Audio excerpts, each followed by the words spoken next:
Baik, kita akan mulai pemahaman Alkitab kita pada malam hari ini. Mari bersama-sama, Bapak Ibu yang mengikuti dari rumah masing-masing, dari tempat yang berbeda, barangkali juga ada dalam perjalanan, kita sambil mendengar firman Tuhan, sambil juga merenungkannya. Mari kita sebelum merenungkan lebih jauh, kita berdoa. Mari kita berdoa. Ya Tuhan, kami bersyukur karena Tuhan mengundang kami kembali untuk disapa oleh firman Tuhan, dan biarlah firman Tuhan yang terbuka ini membuka hati kami untuk memperjumpakan kehidupan kami dengan firman Tuhan. Tolong kami ya Roh Kudus untuk berhikmat di dalam membaca maupun merefleksikan, merenungkan firman Tuhan sesuai dengan pengalaman kami. Terima kasih ya Tuhan Yesus, kami mohon di dalam nama-Mu yang kudus. Amin. Mari Bapak Ibu, di malam hari ini kita akan membahas sebuah tema diperbaharui oleh firman Allah. Firman Allah yang dimaksud adalah Injil secara khusus pada malam hari ini. Dan kita akan membaca bagian dari firman Tuhan, 2 Korintus pasal 3, ayat mulai dari ayat 6, kita baca sampai pasal 4 ayat 2. 2 Korintus pasal 3 ayat 6 sampai pasal 4 ayat 2. Ialah membuat kami juga sanggup menjadi pelayan-pelayan dari suatu perjanjian baru yang tidak terdiri dari hukum yang tertulis tetapi dari roh. Sebab hukum yang tertulis mematikan, tetapi roh menghidupkan. Pelayanan yang memimpin kepada kematian terukir dengan huruf pada loh-loh batu. Namun demikian kemuliaan Allah menyertai waktu ia diberikan. Sebab sekalipun pudar juga, cahaya muka Musa begitu cemerlang sehingga mata orang-orang Israel tidak tahan menatapnya. Jika pelayanan itu datang dengan kemuliaan yang demikian, betapa lebih besarnya lagi kemuliaan yang menyertai pelayanan roh. Sebab jika pelayanan yang memimpin kepada penghukuman itu mulia, betapa lebih mulianya lagi pelayanan yang memimpin kepada pembenaran. Sebenarnya apa yang dahulu dianggap mulia, jika dibandingkan dengan kemuliaan yang mengatasi segala sesuatu ini sama sekali tidak mempunyai arti. Sebab jika yang pudar itu disertai dengan kemuliaan, betapa lebih lagi yang tidak pudar itu disertai kemuliaan. Karena kami mempunyai pengharapan yang demikian, maka kami bertindak dengan penuh keberanian. Tidak seperti Musa yang menyelubungi mukanya, supaya mata orang-orang Israel jangan melihat hilangnya cahaya yang sementara itu. Tetapi pikiran mereka telah menjadi tumpul, sebab sampai pada hari ini selubung itu masih tetap menyelubungi mereka. Jika mereka membaca perjanjian lama itu tanpa disingkapkan, karena hanya Kristus saja yang dapat menyingkapkannya. Bahkan sampai pada hari ini, setiap kali mereka membaca kitab Musa, ada selubung yang menutupi hati mereka. Tetapi apabila hati seorang berbalik kepada Tuhan, maka selubung itu diambil daripadanya. Sebab Tuhan adalah roh, dan di mana ada roh Allah, di situ ada kemerdekaan. Dan kita semua mencerminkan kemuliaan Tuhan dengan muka yang tidak berselubung. Dan karena kemuliaan itu datangnya dari Tuhan yang adalah roh, maka kita diubah menjadi serupa dengan gambarnya dalam kemuliaan yang semakin besar. Oleh kemurahan Allah, kami telah menerima pelayanan ini. Karena itu kami tidak tawar hati, tetapi kami menolak segala perbuatan tersembunyi yang memalukan. Kami tidak berlaku licik dan tidak memalsukan firman Allah. Sebaliknya kami menyatakan kebenaran, dan dengan demikian kami menyerahkan diri kami untuk dipertimbangkan oleh semua orang di hadapan Allah. Demikian jauh bacaan firman Tuhan, terpujilah nama Tuhan. Bapak Ibu, saudara-saudara yang terkasih, dari pembacaan kita melihat ada sebuah hal yang ingin disampaikan oleh Paulus, lebih banyak, lebih kurang tentang Taurat. Tetapi saudara-saudara, sebenarnya pada 2 Korintus ini, Paulus mengirimkan surat ini, pertama-tama menceritakan tentang rencana-rencana pelayanannya dan apa yang sudah dialaminya. Dan yang dialami itu ternyata tidak baik-baik saja, saudara-saudara. Pelayanan yang dilakukan Paulus, dia pernah mengunjungi Troas, pernah mengunjungi Makedonia, dan dalam perjalanan yang diubah itu, rute yang diubah, yang semula sudah direncanakan tetapi harus mengubah rute itu, ada yang mau dimaknai dari situ.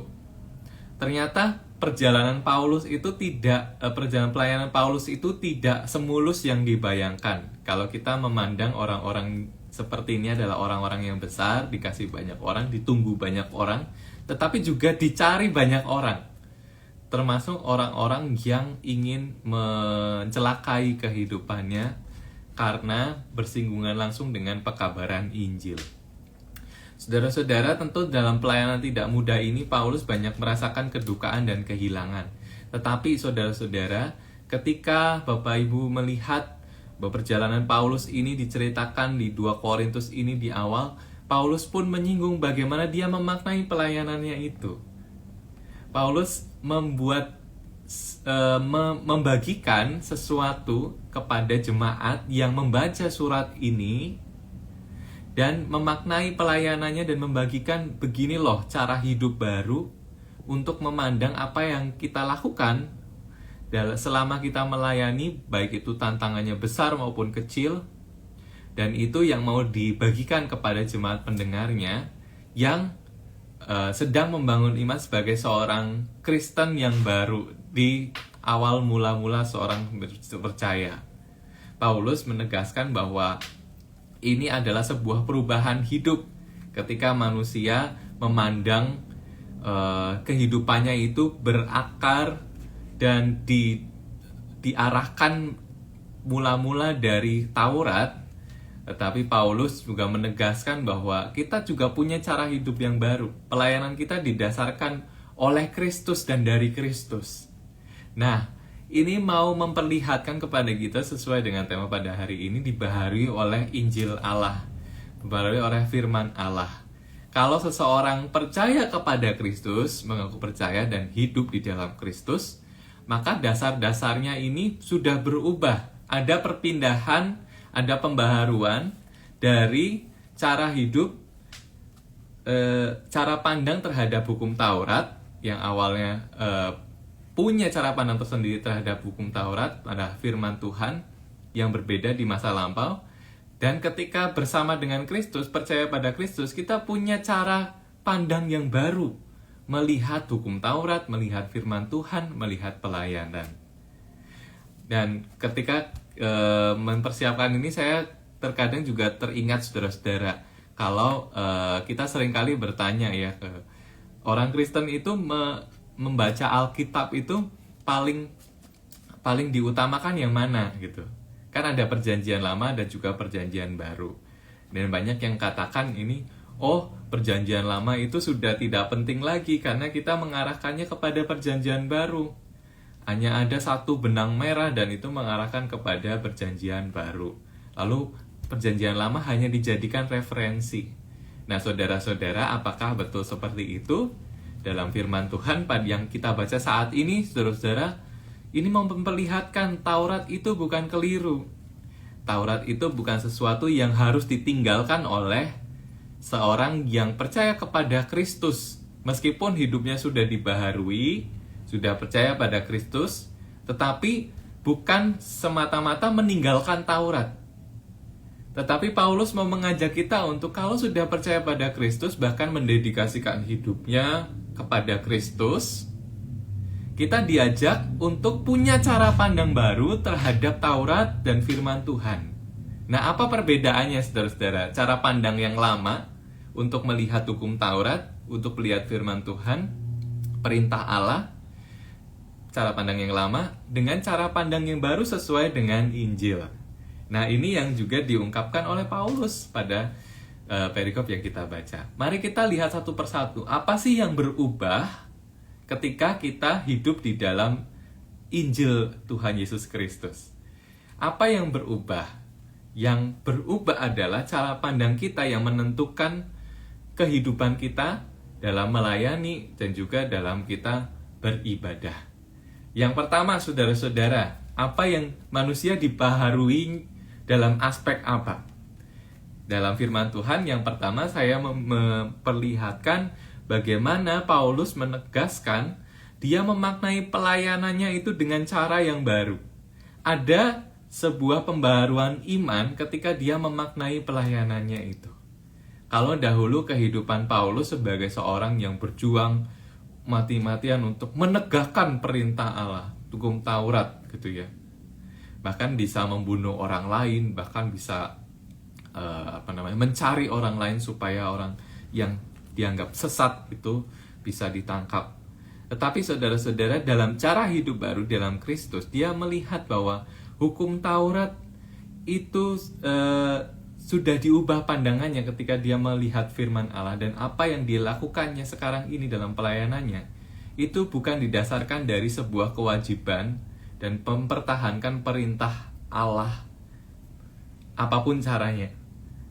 Nah, kita melihat pada bagian yang pertama, saudara-saudara, Paulus mengatakan demikian pada akhir ayat yang ke-7, pasal ketiga ayat 7, bagian akhir, kita katakan itu bagian B biasanya, lalu dilanjutkan ke ayat 8. Jika pelayanan itu datang dengan kemuliaan yang demikian, Paulus sedang menceritakan bagaimana Musa dulu datang ke Gunung Sinai, lalu turun dengan kemuliaan yang didapatkan setelah berjumpa dengan Allah. Lalu di ayat 8, Paulus katakan kalau pelayanan seorang Musa itu yang berjumpa dengan Allah, memimpin umat Israel, pada saat itu, dia mencoba mengingatkan bangsa Israel tentang memori terhadap Musa ini yang sangat kuat bagi orang-orang dengan latar belakang orang Yahudi, orang Israel. Jika pelayanan seperti Musa itu mendatangkan kemuliaan yang demikian, betapa lebih besarnya lagi kemuliaan yang menyertai pelayanan roh. Nah, ini dasar yang berbeda, saudara-saudara. Kalau dalam ilustrasi yang disebut oleh oleh Paulus, yang menyebut Musa itu datang kepada Tuhan, lalu Musa mendapat kemuliaan, wajahnya bersinar-sinar terang, lalu umat Israel tidak tahan melihat apa yang dilakukan Musa, melihat wajah Musa selepas dia berjumpa dengan Allah di Gunung Sinai. Paulus katakan kalau itu aja mendatangkan kemuliaan, maka juga lebih mulia lagi pelayanan yang didasarkan di dalam roh. Nah, ini titik tolak yang berbeda. Seorang yang percaya pada Kristus itu bukan mendapatkan atau mencari kemuliaan dari luar. Kalau bedanya Musa tadi berjumpa dengan Allah, lalu dia diselubungi oleh kemuliaan Allah, wajahnya bersinar. Seperti seorang yang mendapat kemuliaan. Tetapi titik tolak Paulus berbeda. Dia memaknai pelayanan itu justru dari kemuliaan roh Allah yang tinggal di dalam dia. Beda ya, titik mulanya beda ya, saudara-saudara ya.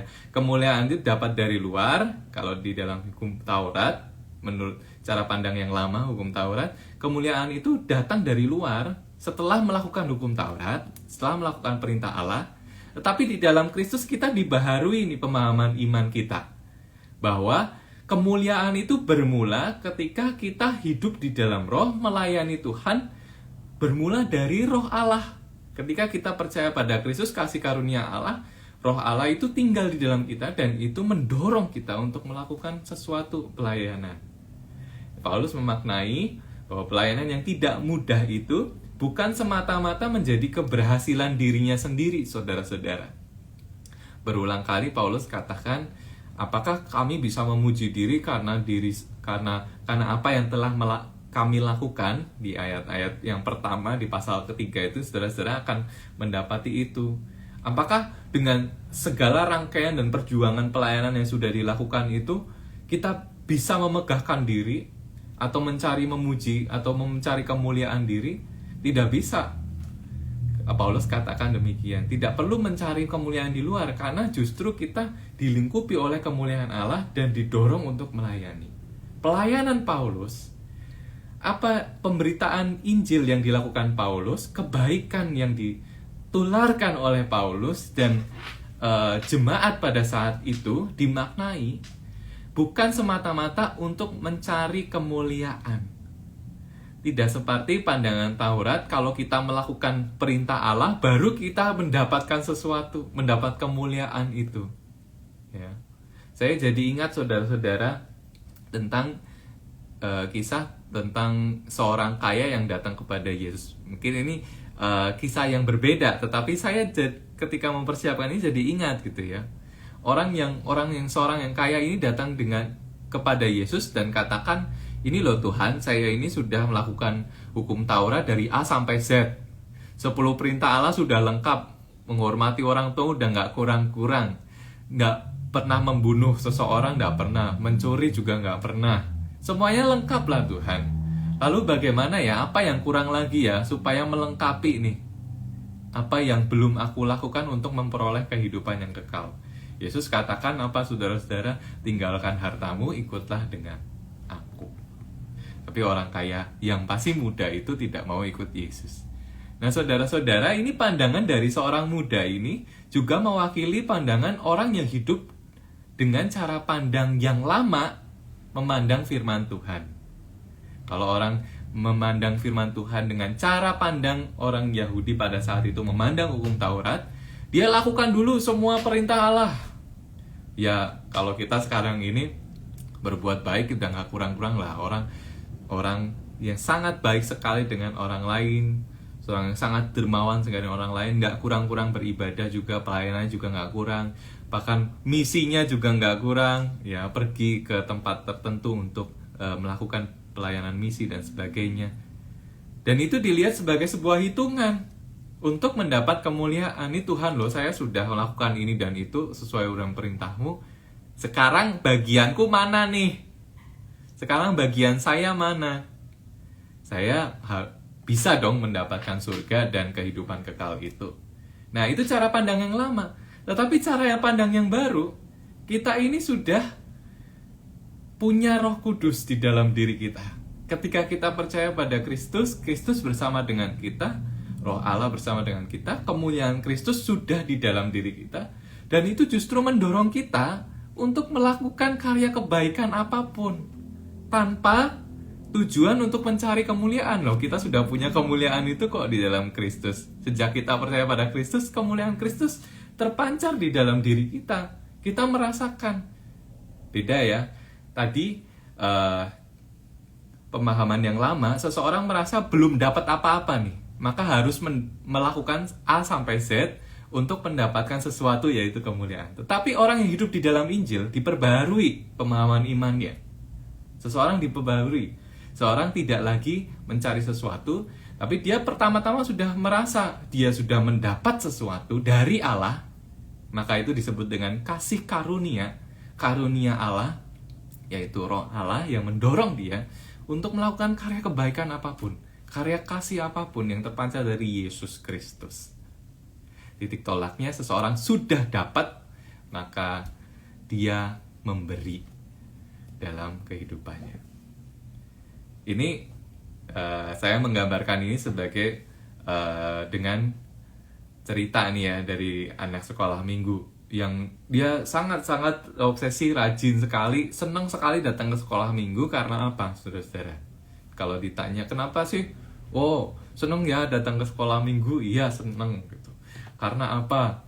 Karena nanti di sekolah minggu kalau aku rajin, aku nanti dapat reward gitu. Nah, kalau anak-anak seperti itu juga senang, saudara-saudara. Tetapi semakin dewasa, kita punya pemahaman khusus. Kita sudah dapat, kita mencari Tuhan bukan untuk mendapat sesuatu. Atau misalnya ketika seseorang berbisnis, memulai usaha yang baru, dia berusaha untuk tetap jadi seseorang yang baik kepada orang, dermawan kepada orang, menjadi seseorang yang berbisnis dengan cara yang baik, bahkan memberi sesuatu, ya kadang-kadang rugi untuk memberi orang lain gitu ya. Saya berbaik hati, lalu yang dikatakan orang yang memulai bisnis ini dengan berbuat baik itu, lalu apa? Tuhan, ini saya sudah melakukan segala sesuatu sesuai dengan perintah Tuhan loh ya. Saya udah buat baik sama Tuhan, bahkan di bisnis saya yang tidak baik-baik saja ini. Bahkan saya juga bisa menjadi kurang karena melakukan apa yang Tuhan mau gitu. Nah, Tuhan tolong ya, lancarkanlah usaha karena saya sudah memberikan yang terbaik. Loh, saudara-saudara, pada pemahaman seperti ini kita perlu hati-hati. Kita melakukan karya kebaikan, bahkan dalam aspek kehidupan kita yang paling sulit untuk dijalani, itu bukan semata-mata untuk mencari atau memohon kepada Allah supaya dilancarkan rezekinya, usahanya makin cuan, makin untung. Bukan seperti itu, karena kita sudah dapat. Tinggal kita didorong oleh Roh Kudus untuk melakukan karya kebaikan sebagai sebuah rasa syukur dan terima kasih. Titik tolaknya berbeda ya saudara-saudara. Hal yang pertama, saya ulangi lagi, seorang diperbaharui makna pelayanan, makna melakukan cinta kasih, makna untuk melakukan segala karya kebaikan bukan untuk mendapat sesuatu, tetapi karena sudah dapat sesuatu dari Tuhan, dari iman percaya pada Kristus, Roh Allah ada dalam kita, kemuliaan Allah dalam kita, maka kita didorong untuk melakukan semuanya itu, karya kebaikan apapun, cerminan Tuhan, supaya kita memancarkan kemuliaan Kristus. Yang menikmati kemuliaan Kristus itu siapa pada akhirnya? Bukan kita, tetapi orang lain. Itu yang pertama, saudara-saudara. Dan yang kedua, saudara-saudara, apa yang dipaharui ketika seorang percaya pada Kristus? Hal yang kedua, ketika seorang dibaharui percaya pada Kristus, pada Injil, hidup dalam Injil, cara pandangnya, kalau yang pertama tadi, cara pandang melihat pelayanan, apa perbuatan baik yang dilakukan. Yang kedua, cara pandang untuk menyikapi firman Tuhan. Beda menyikapi firman Tuhan dan ibadah-ibadah yang dia lakukan. Ya, salah satunya adalah ketika nanti Paulus juga menyebutkan pada ayat 13, saudara-saudara.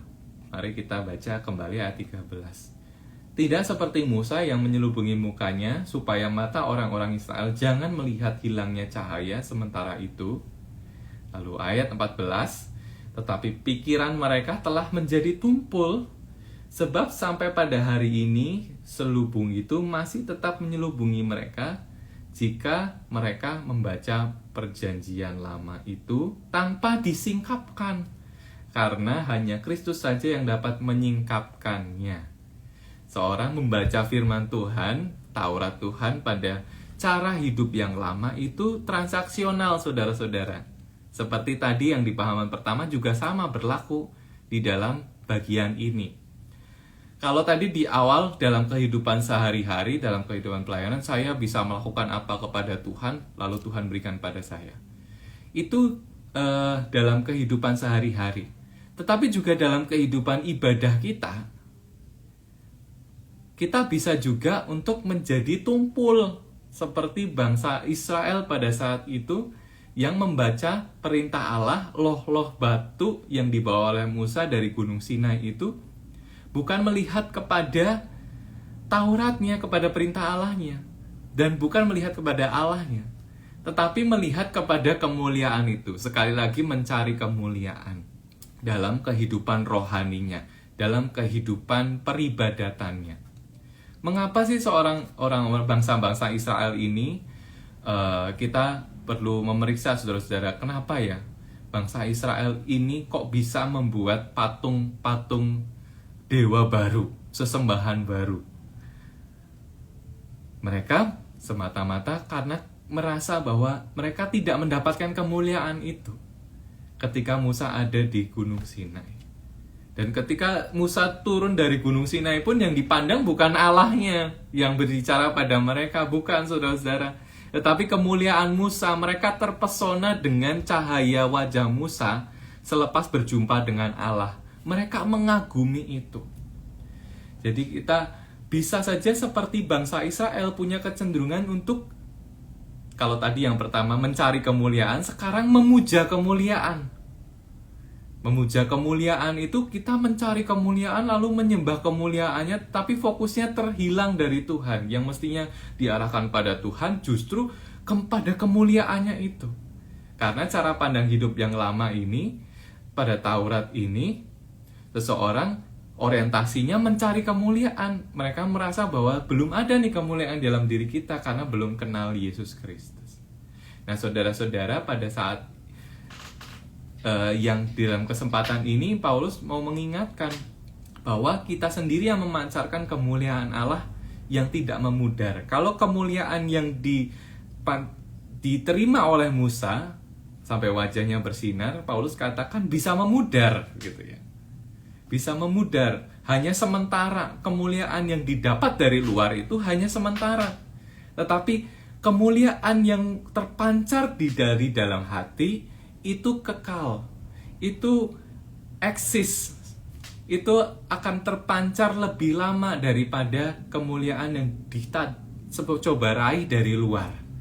Seperti ibarat seorang katakan cantik itu bukan dari make up-nya gitu ya, cantik itu bukan dari penampilannya, cantik itu bukan dari parasnya yang elok gitu ya, lalu kepandaiannya untuk make up dan berdandan dan sebagainya. Tetapi kecantikan itu sekarang lebih luas dan lebih dalam diartikan, yaitu inner beauty, kecantikan dari dalam.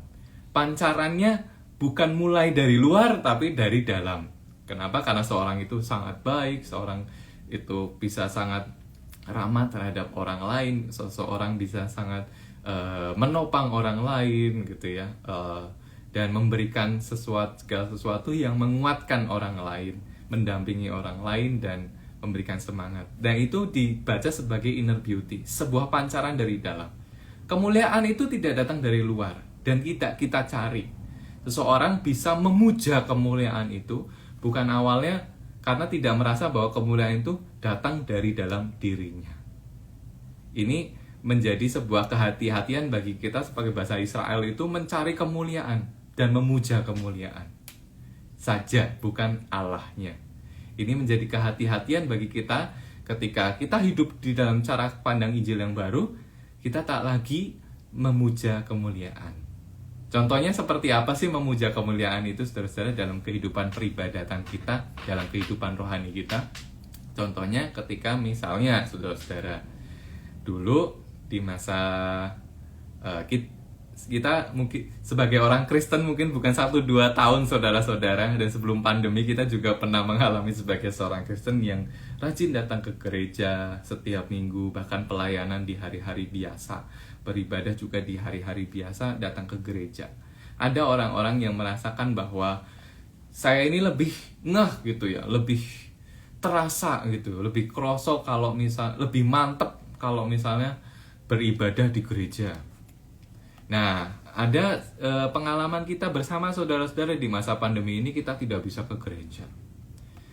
Bisa ke gerejanya lewat apa? Lewat online gitu ya. Maksudnya tidak bisa datang ke gedung gereja untuk beribadah di sana, tetapi harus online lagi.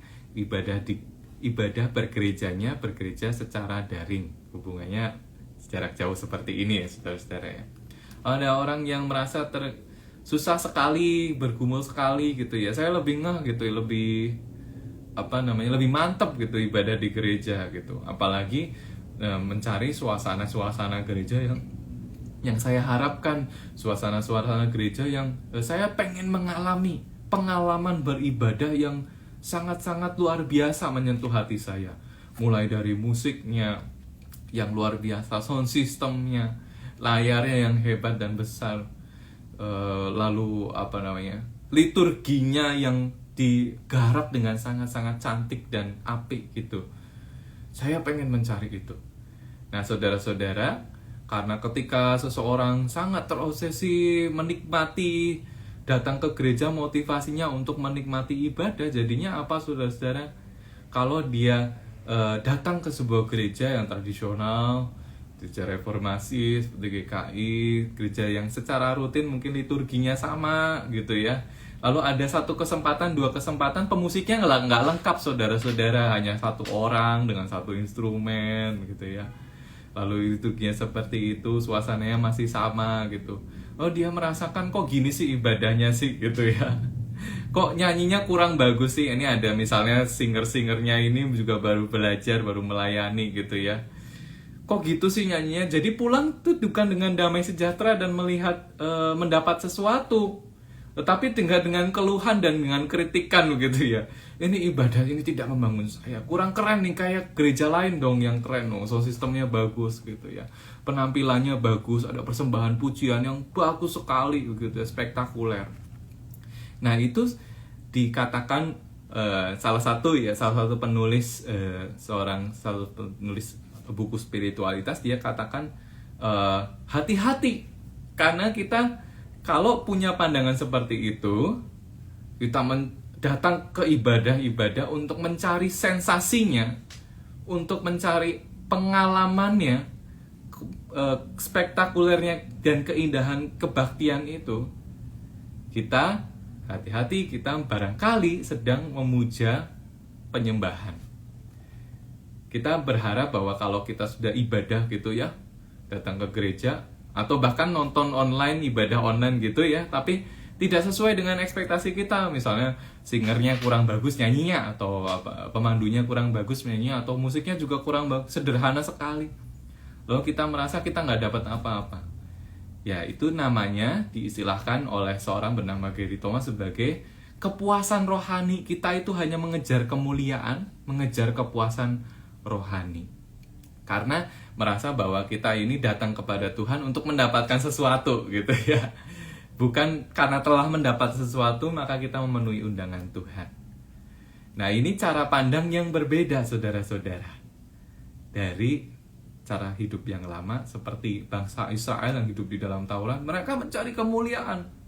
Maka itu ketika nggak ada Musa, mereka merasa kehilangan kemuliaan itu, mereka buat-buat sendiri dan memuja kemuliaan yang baru dari patung-patung, dari Baal dan sebagainya, saudara-saudara.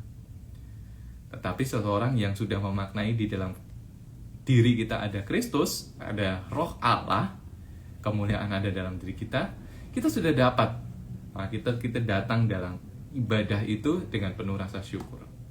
Dan apa yang diminta oleh firman Tuhan pada saat ini, saudara-saudara?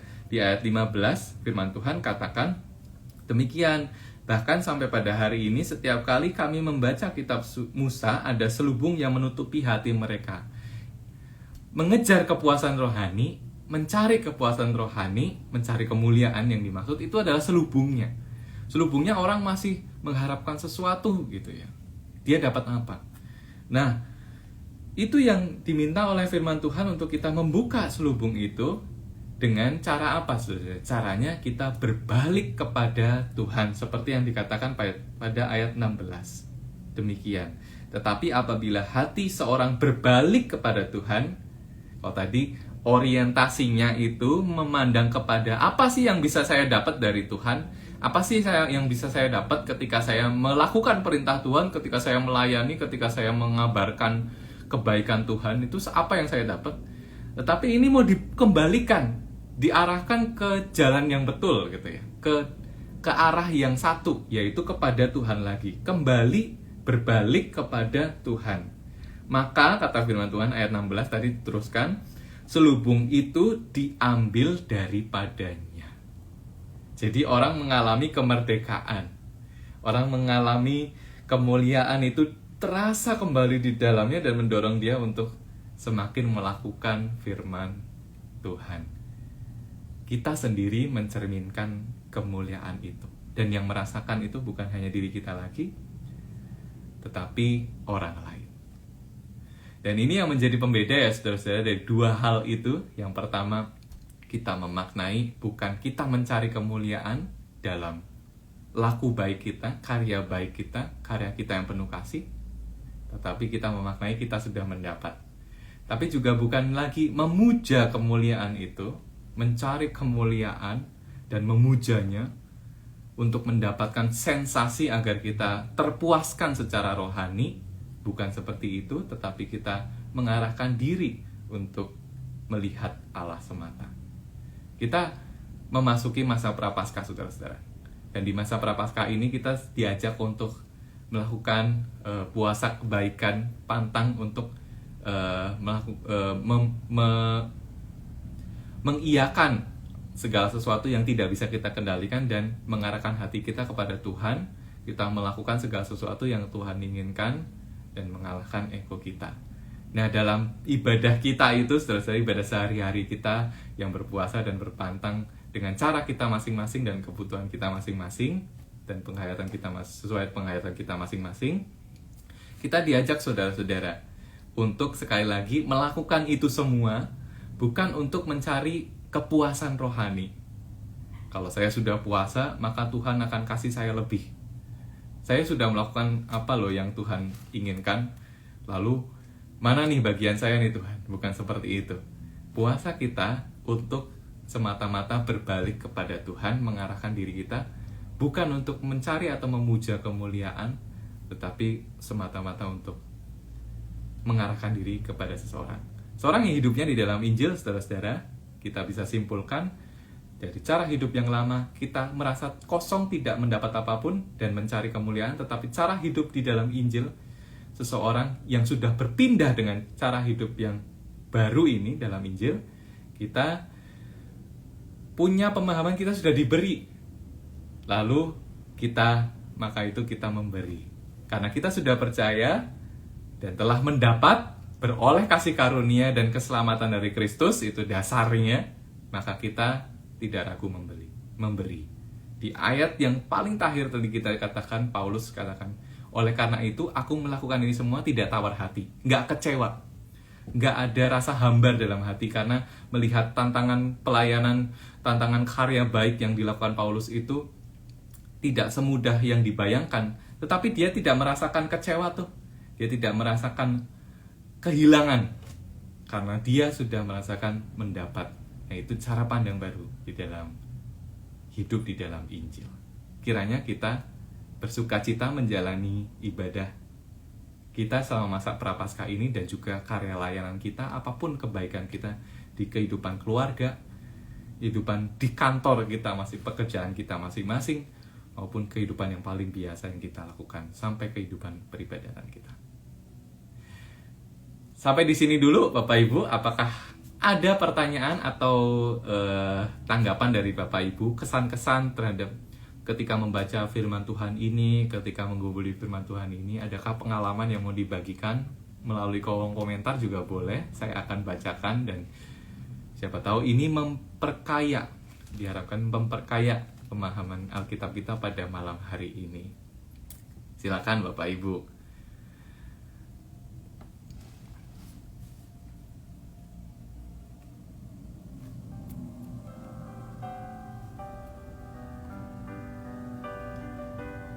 Adakah yang punya pengalaman gitu ya, diubahkan pemahamannya? Kalau dulu saya melakukan ini untuk mendapat sesuatu, beribadah ke gereja cari sesuatu gitu ya, untuk kepuasan rohani, dan pulang dengan perasaan hampa karena saya nggak merasakan kepuasan itu. Tapi sekarang sejak ikut Kristus, saya tertuju hatinya kepada Tuhan gitu. Saya merasakan justru sukacita melakukan semuanya karena saya sudah mendapat kasih karunia dari Allah. Ada Bapak Ibu yang mau bersaksi atau bertanya? Kita masih punya waktu 1-2 menit untuk berdiskusi.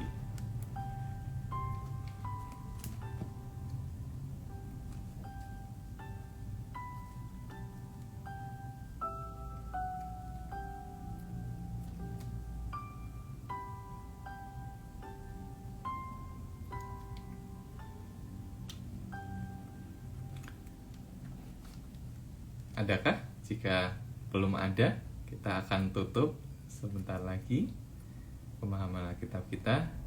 Dan kiranya apa yang sudah kita gumulkan bersama-sama saat ini meneguhkan hati kita, membuat kita semangat untuk menjalani masa prapaskah ini, ibadah-ibadah kita.